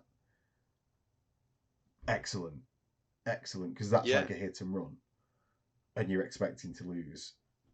If I've got to win the combat, can't see it. I mean, the only way that I can see that tactically used is if you're engaged with a unit, and then you charge into the flank, you win combat because of static combat res, you've done your impact hits, you get to fly out so that then you can go back in and do impact hits the next turn. Potentially, I don't know. That's kind of the only way that I can see that, I think. But it's enough of a stretch that it's, Yeah, it's a niche play. Do you know what I mean? Yeah, it's very niche. Very niche. So anybody who works out how to use these, please put it in the comments because I'm not smart enough and neither's Max. So if you can let us know, that'd be awesome. Yeah. Right, let's get on to the Dwarven Mountain Holds Royal Clans. Now, you said you used this last week. Yeah, boy. Are you using it this weekend as well? Yeah. So I'm going to be using these going forward now. Don't need any of that bloody black powder. We don't need any cannons. No, I think this is the way. This is the way. Now, yeah. I wouldn't say it's like necessarily the best way. I would probably say the 100% the best way is probably like a combined arms detachment in Grand Army using the new stuff. But just something like just feels right about running the royal clans. Do you know what I mean? It's just do you know what I like? Big fella. Do you know what I like?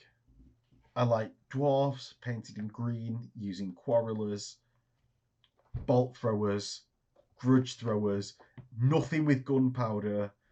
I'm not really on board with gyrocopters, and this is just what I want to see in the list. I want to see good, old-fashioned, dwarfish boots on the ground, smashing through opponents.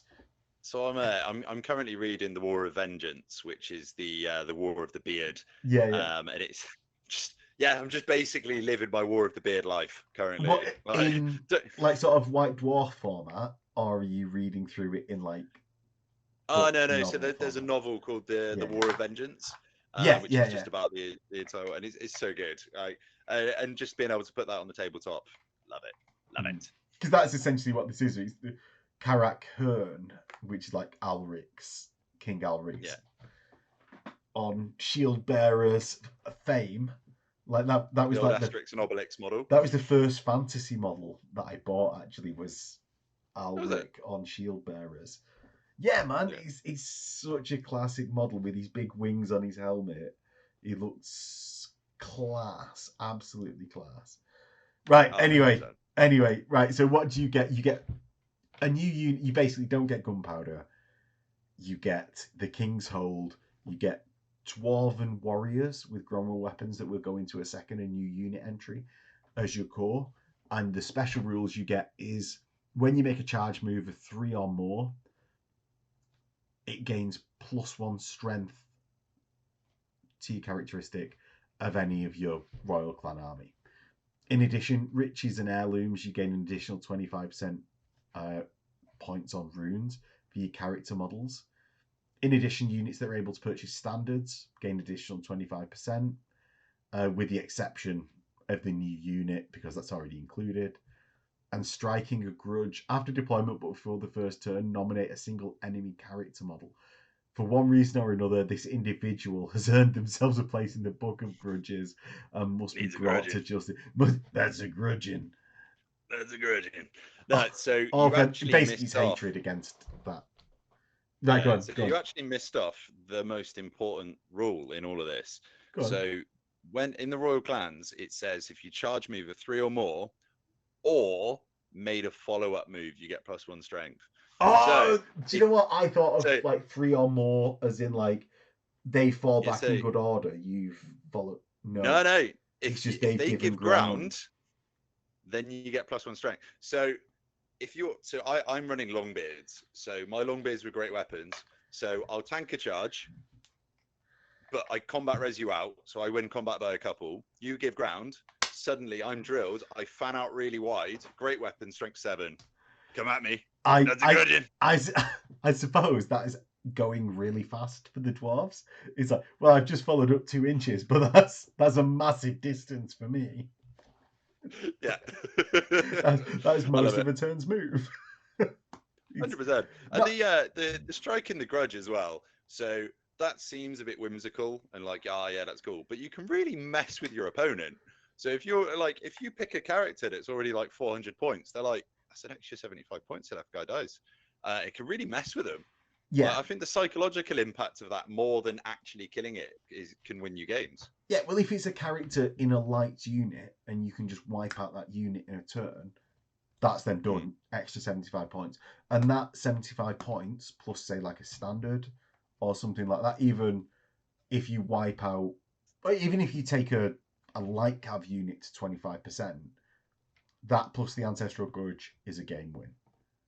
Yeah, 100%. Like, that's the margin of victory. Yeah, exactly. It can just win you it straight away. Close. Yeah. So there was also one thing you didn't mention, which is a special rule in the Royal Clans, that the Battle Standard Bearer can be a Runesmith. Ooh. So that's another one. In the Battle Standard Bearer section of the Royal Clans. Yeah. So a Runesmith can be a BSB. Absolutely no idea why you'd want to do this, apart from fluff reasons, because you're only taking a Runesmith. Because you're only taking a Runesmith to stop spells, right?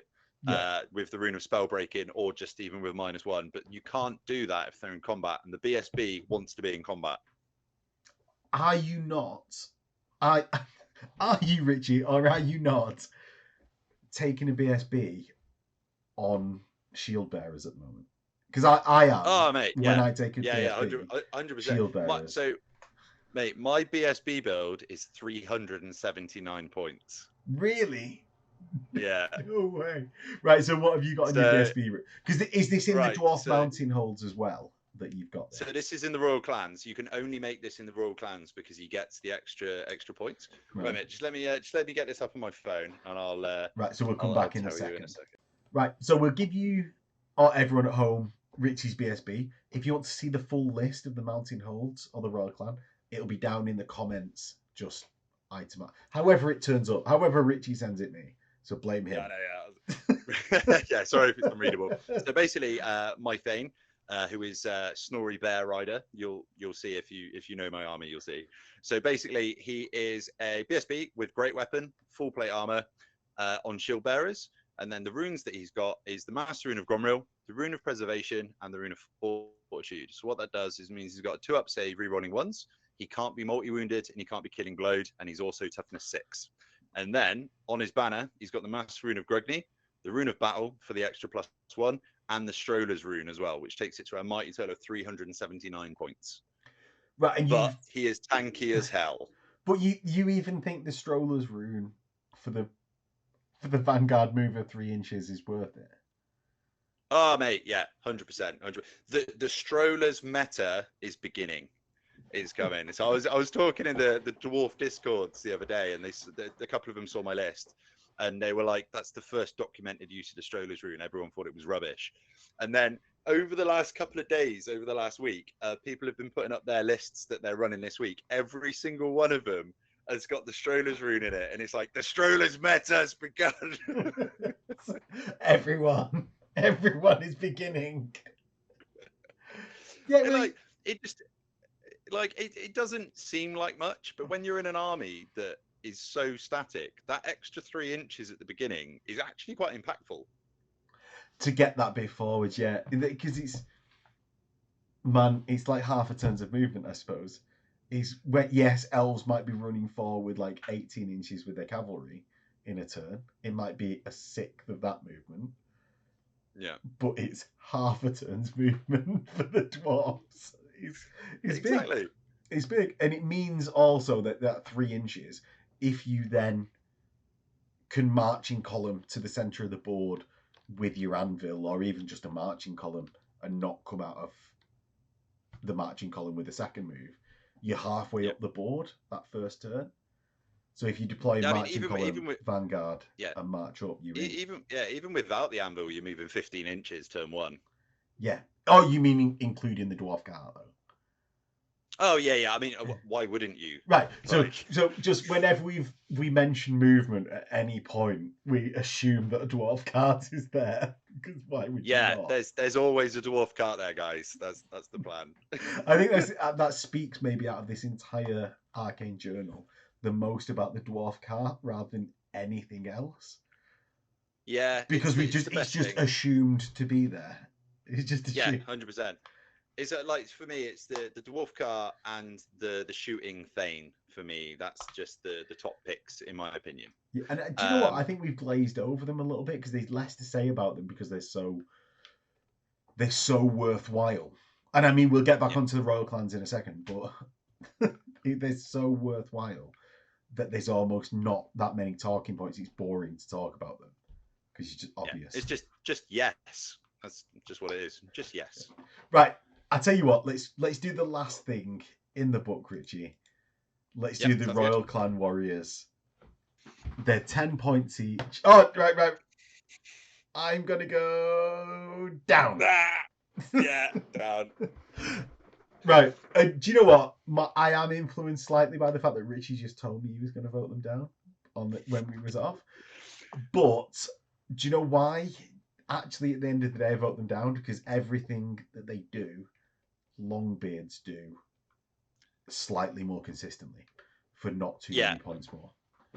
100%. I think they would be really, really good if you could take hand weapon shields and the Gromril Great Axe. Like the Gromril Great Axe being AP3 is really good, but the problem is they are a pick in a vacuum with a Longbeard, so you're always going to choose the Longbeard, in my opinion. The fact that Longbeards are core means you're never going to choose these guys, I don't think. Like, I know some guys are trying to use them as like pseudo, like cheaper iron breakers, with like the 4-up reroll in 1, but just all about the Longbeards, I think. Yeah, like having Gromril weapons, Gromril armor, it looks on the face of it really good. However, do you know what's better than re-rolling ones? Having one better armor save. And Yeah, just saving that yeah, much more often. So that, like, I'll just go for Iron Breakers then. Do you know what's better than having just Gromril weapons at strength 3? Gromril weapons at strength 4 with Iron Break, yeah. with I mean, the thing is as Longbeard. well, like a lot of the time, you're. Oh, sorry, I think my internet's just died. It's 1 fine. second. It's fine. You're still on. Oh, Don't there we worry. go. I'm There, back. there you I'm go. back. I can't hear Yeah, you like saying that if not. it's, it's fine. so, like, for me, it's the weapon skill 4-3, or you can go a couple of points more and your weapon skill 5, strength 4, or strength 6 on the charge, and like it's not called old grumblers anymore, is it? But the be able to reroll panic from them like they're a Yeah. VSB is actually really good as well. To be fair. Wait, yeah, because when you, as much as your leadership 9 with most of the army, there's enough times that you fail that leadership 9 that you're just like, oh, that's such a massive failure because you just don't count on And it as a dwarf. That the old yeah, grumblers is therefore elevated a bit higher. Weirdly, as you say, and veteran being stacked into the Longbeards as well. I think you've got to pay for it with yeah, the 2 Royal points Clans. on Yeah, top of a 10-point model to gain it in the Royal Clan Warriors. So you're then 12 yeah, points, and at that point, like, is it like you might as well just be a Longbeard? yeah. For much better stats and versatility as well. So yeah, it's kind of a big down for me. Like it's a bit, it's a bit of a misstep, I think, to split them into two different units. Do I you mean, think you'd end up using them if, say, like Longbeards, you could take one as core if you were taking a king. Otherwise, they're special. If that maintained, I know this is speculative, but if that stayed the same in the Royal Clan list and Royal Clan warriors were just the core all the time, do you think you'd end up taking them then? Or do you think you'd find a way of shoehorning, like, sort of to Longbeards in special and I think so. Thunder, So whatever in core? So for me personally, so I've played a load of events now with running just normal warriors as my main core. Yeah. And there's been no possibility of me being able to hurt dragons whatsoever. Now that we have access in the clans to strength 7 on the charge, we can kill dragons now. And I just think giving that up just isn't worth it. Like even with AP3, like you're still only strength 5. Being strength 7 is crazy. And that strength 7 comes from 4 for the Longbeard, 1 for the charge bonus of 3 inches on, and then plus 2 for great weapons. Yeah, just to make it obvious for anyone. And it's because that's wounded on 3s, and that so significantly increases the chances of wounding that dragon.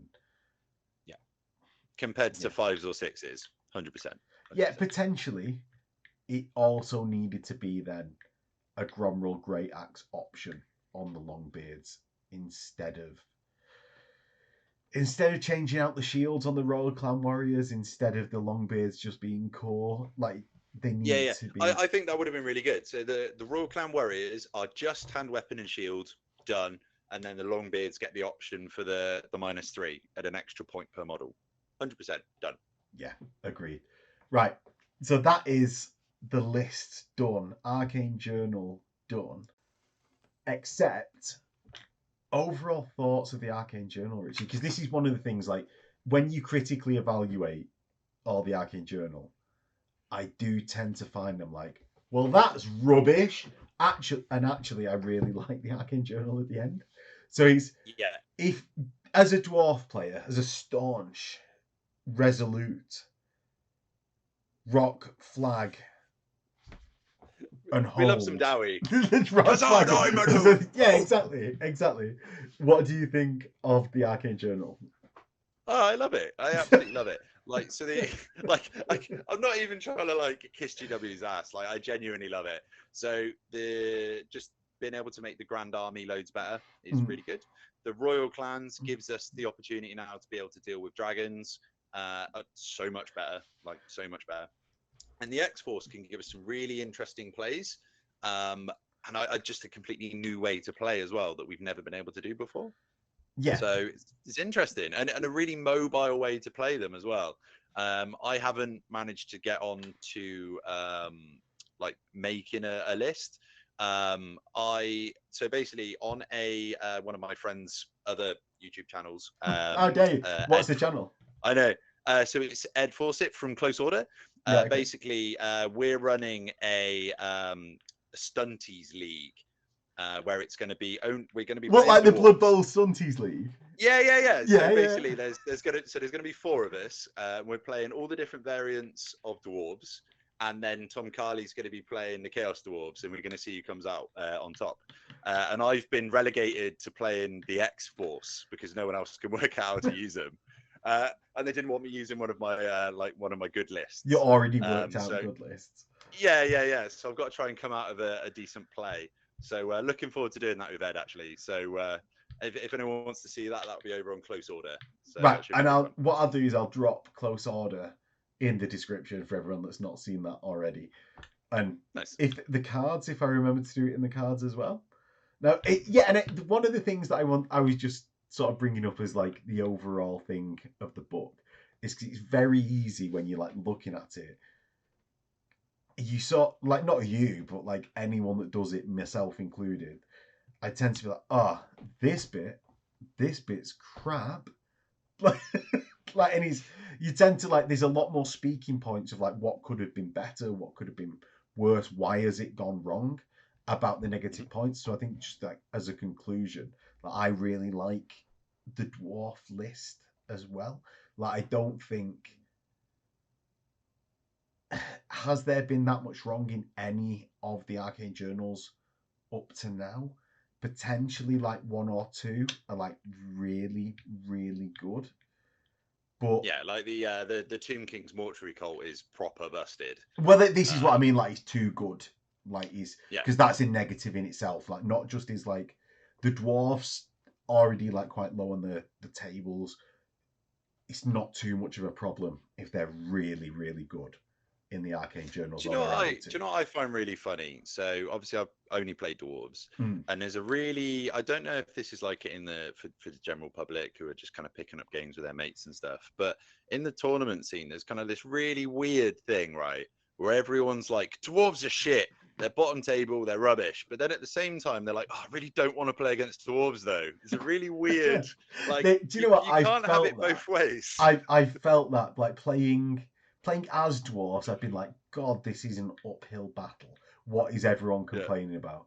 Then playing against dwarves, I always go through this like sort of arc throughout the game of, oh my God, what am I going to do against this unit? What am I going to do against that unit? God, I'm just charging into a gun line. And then you sort of get halfway through it and you're like, this is all going terribly. This is all, and hence like the childish reaction to our game, Richie. Like this is all going terribly. This is bullshit. All you've done is turtle up. No, and then you get to the end of the game, you're like, God damn these tactics. Yeah, and then you just get to the end of the game, and you're like, oh, I've drawn. Like, and it's this weird sort of arc that you don't get with everyone else. It's sort of like you see that you're beating them, or you don't. Yeah.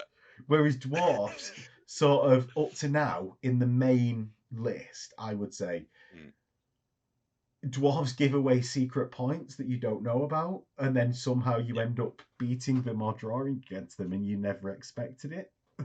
Yeah. So I personally think, like, dwarves never really win by like a massive amount. And for me, I think I try and always give personally like an enjoyable game to my opponent. I try to anyway. And because I've yet to see that. I know, yeah. But because you don't absolutely curb stomp your opponent, like say like a dragon list would, or like a really oppressive magic list, they constantly feel like they're in the game. Stuff's dying on both sides. It could go either way.